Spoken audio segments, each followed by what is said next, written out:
Buenas noches, ¿cómo les va? Volvemos a nuestras columnas después de 2 meses de vacaciones, de ausencia. Les confieso que la política argentina a veces es inanalizable, es totalmente caótica, es como un mal partido de fútbol, uno no tiene demasiado para analizar, o tiene demasiado para analizar. Sin embargo, hoy elegí este tema, Bukele, o cuando el hastío se desborda. Saben que Bukele es el presidente de El Salvador, que ha creado una mega cárcel con un tratamiento totalmente inhumano para los criminales que están encerrados en ella. Y yo les quiero destacar que hay momentos de la historia, y vamos a repasar 6 momentos de la historia argentina. Hay momentos en que el pueblo se hastía, llega al hartazgo más completo. Es como una copa que se desborda y genera malas decisiones. Por eso esta columna es una columna de advertencia, de un análisis para que tengamos esa sabiduría de la moderación. El primer hecho que les quiero recordar es el asesinato de Juan Facundo Quiroga en 1835, en un contexto de anarquía en nuestro país, en un contexto de inseguridad total. Rosas está exigiendo ciertas condiciones tiránicas para hacerse cargo del Estado. Nuestros dirigentes le negaban esas condiciones que eran la suma del poder público. Sin embargo, con el asesinato de Juan Facundo Quiroga, sencillamente todo el mundo pidió que le dieran la tiranía más completa en las manos a Juan Manuel de Rosas, e incluso fue votado posteriormente. Obviamente, cuando el momento pasa y el orden se vuelve a realizar, a lograr, a un precio sanguinario, terrible, inaceptable, por cierto, muchos argentinos, o casi todos, que han sido rosistas, que han sido federales, se rasgan las vestiduras con hipocresía y señalan que es inadmisible que hayamos tenido un Rosas.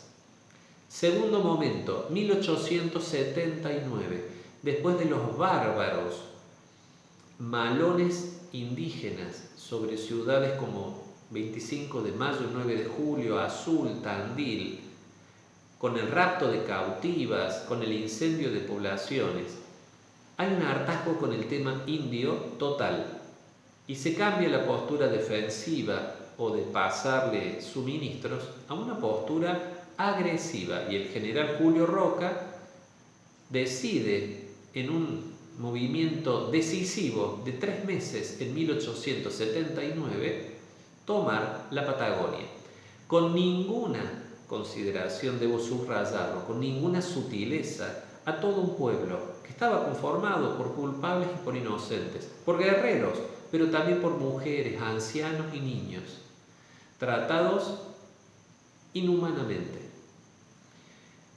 Esa decisión, que fue aplaudida, aunque posteriormente enjuiciada, nos dio la Patagonia. Años posteriores nos daría el Chaco, igual metodología, no tan recordada.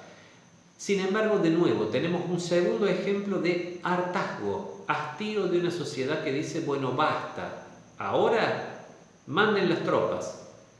Y el tema indio se termina en la Argentina.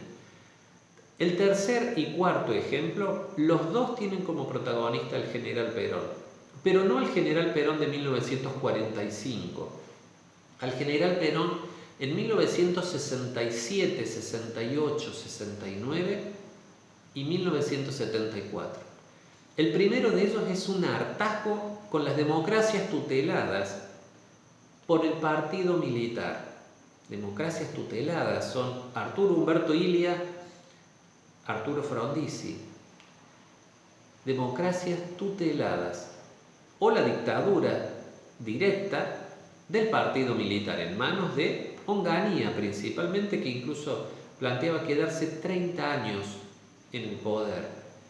Ese hartazgo hace que una buena parte de la sociedad avale el uso de la violencia en política y una maquinaria bélica alentada y organizada en buena medida por el general Perón, generó que un montón de jóvenes idealistas, poniendo una bomba al lado de otra, lograron la recuperación por colapso de la ANUCE, de Onganía primero, el Cordobazo, y luego de la ANUCE, de esas dictaduras y de ese partido militar.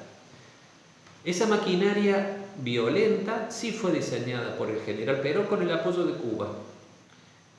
Luego tenemos la democracia recuperada, plena, de Cámpora y después del propio Perón.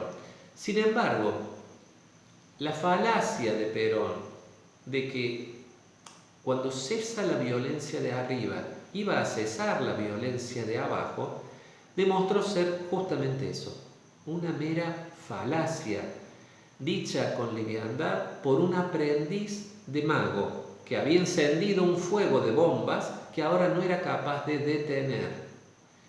Obviamente que las anécdotas son las que nos han quedado. El 1 de mayo, cuando Perón echa a los jóvenes imberbes y estúpidos de la Plaza de Mayo, pero la realidad es que ese proceso lo genera y lo inicia y lo alienta una persona sensata, bien pensada, calificada como estadista por muchos, que es el general Perón, que bañó de sangre nuestra patria con esa maquinaria violenta que logró finalmente a un precio de sangre espantoso la recuperación de la democracia.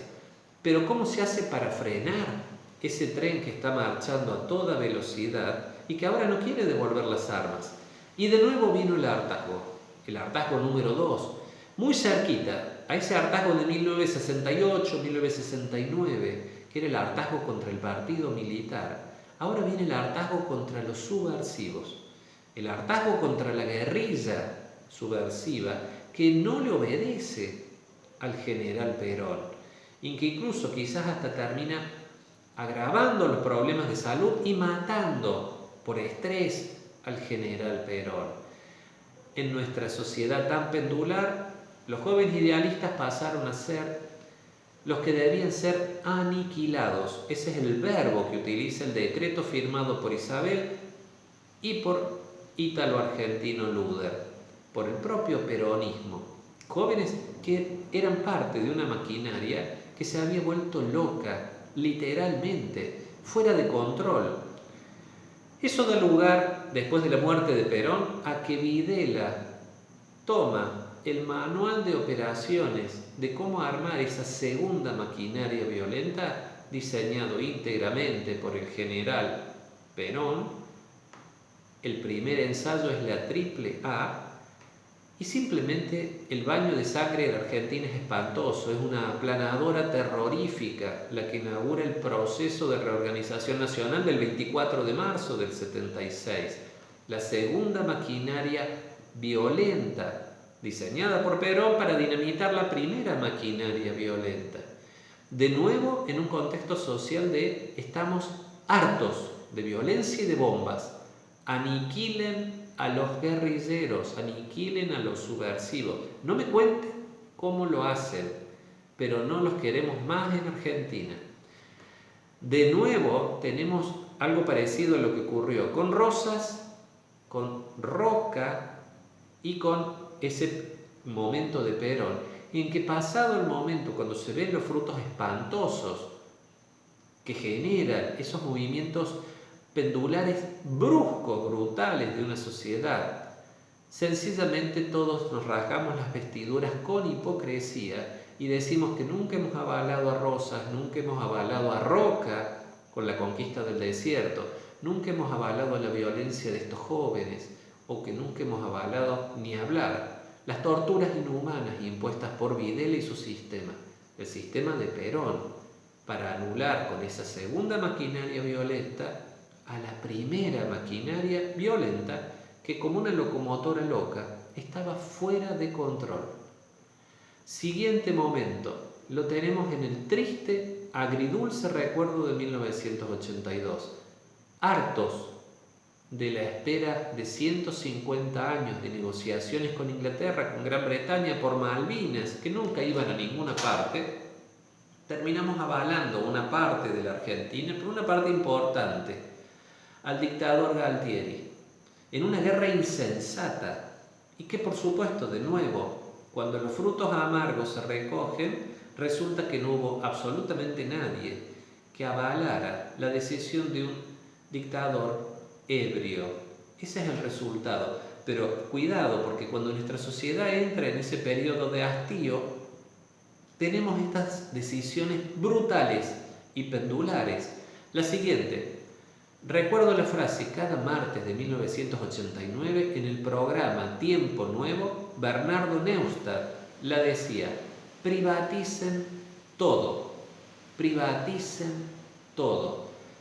Esa frase es resultado de una hiperinflación. Después hubo una segunda hiperinflación en el año 90, pero el resultado de una privatización total, brutal, que simplemente convenció a medio país que podía poner un kiosco con las indemnizaciones obtenidas por el despido de un empleo estatal en YPF, en Ferrocarriles Argentinos, en tantas empresas argentinas estatales, demostró un precio social de hambre, de mortalidad infantil, un precio impagable hacia el 2000 y 2001.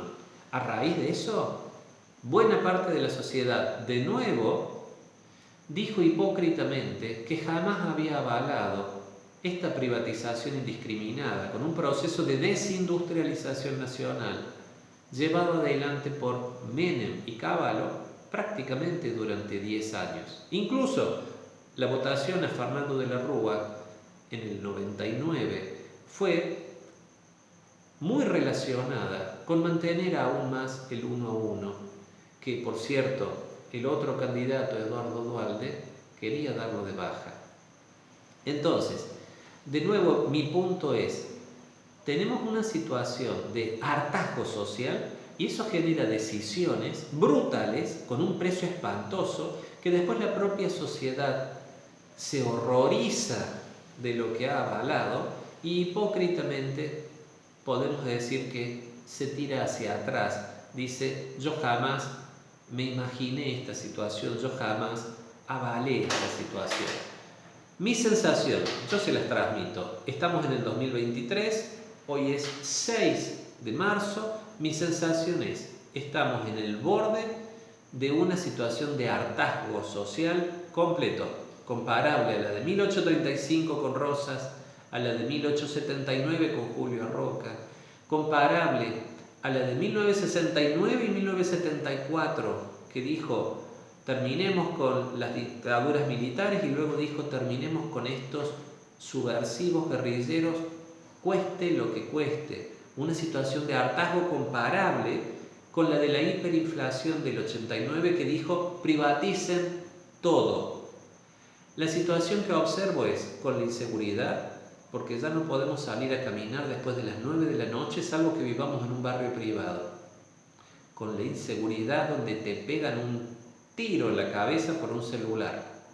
Esa es una. La otra es con los planeros que torpemente, en algún caso, se burlan, se ríen de los que trabajan duro para dar una parte de su sudor y de su trabajo y de su dinero para pagar los subsidios sociales para estos planeros. Esa es la segunda. La tercera es con los políticos ladrones.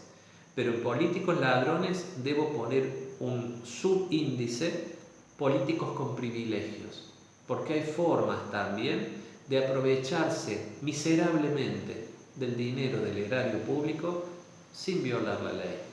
Políticos ladrones, políticos con privilegios. Esos son los tres ámbitos: inseguridad, los planeros que nos desbordan las calles y no nos dejan trabajar, y los políticos ladrones.